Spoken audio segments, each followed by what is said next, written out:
أسمعك جيدا بين العابدين. ما زالت المكالمة بين ضابط المخابرات ومالك البرج مستمرة، والنقاش مستمر.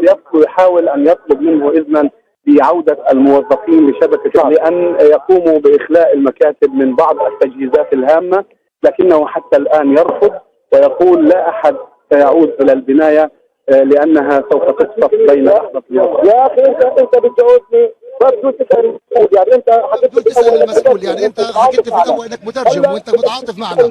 هلا بدك تسأل المسؤول وتقول له إحنا يعني 10 دقائق ما حيصير شيء بين الساعة 3 والساعة 3 و10، العمارة مش حترجع تاني خلاص.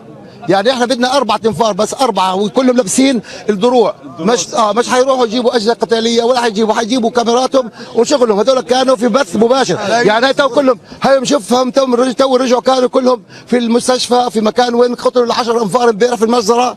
هذول كلهم هيك الناس الجايه، ما في حدا منهم مقرب. اذا اعطينا 10 دقائق ساور المسؤول قول له يعني 10 دقائق ما حيصير شيء. اتفضل. كانوا يدخلوا العماره ولا واحد صار على الناس. احنا محترمين رايكم يا عمي، احنا ما بنقول لكم بدنا نيجي غصب عنكم. اعطينا 10 دقائق. لا اخوي ليش 10 دقائق القيت؟ احنا صار لنا نصف الناس بدناش انه الناس يرجعوا للعماره للبوش خطر من شانهم مش من شاني، هذا حياتهم مش حياتي. صار على الناس صار على ابرياء القيت اللي بيدخل بمسؤوليته مش صار عليهم. يعني مزبوط، بس احنا يعني كان في صخب. انت طلبت مني اروح مره اولى عليهم، قلت لي ارجع مره ثانيه، ما رجعت مره ثانيه. انت حكيت لي بالاول اطلع بالطابق ال14 للزيرو وبعدين ارجع لي ثاني، ما رجعت ثاني انا. يعني انا المفروض اخذ ايه؟ له 10 دقائق سيبك منهم، له 10 دقائق بحكي. يعني احنا بال10 دقائق اللي تكلمنا فيهم كان راح جبناهم وجهوا. بقول احنا الا نتجادل معك الا 10 دقائق، لو في ال10 دقائق سمحت لنا نروح كان راحوا جابوا الاجهزه تاعتهم ورجعوا. يعني احنا مش باكين على الجهاز خلاص، انت بدك سويه احنا يعني تعب عمرنا كله راح، باتنا ذكرياتنا حياتنا ضيعتوها.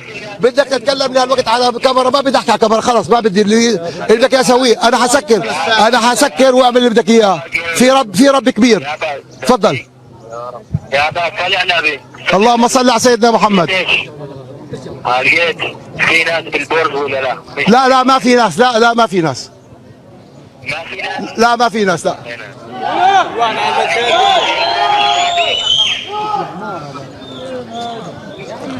الشرطه جيبوا شرطه يا عم.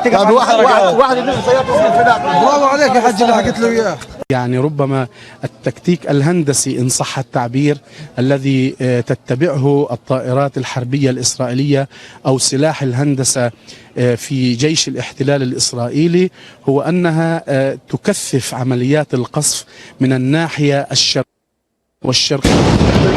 الآن من جديد انهار البرج.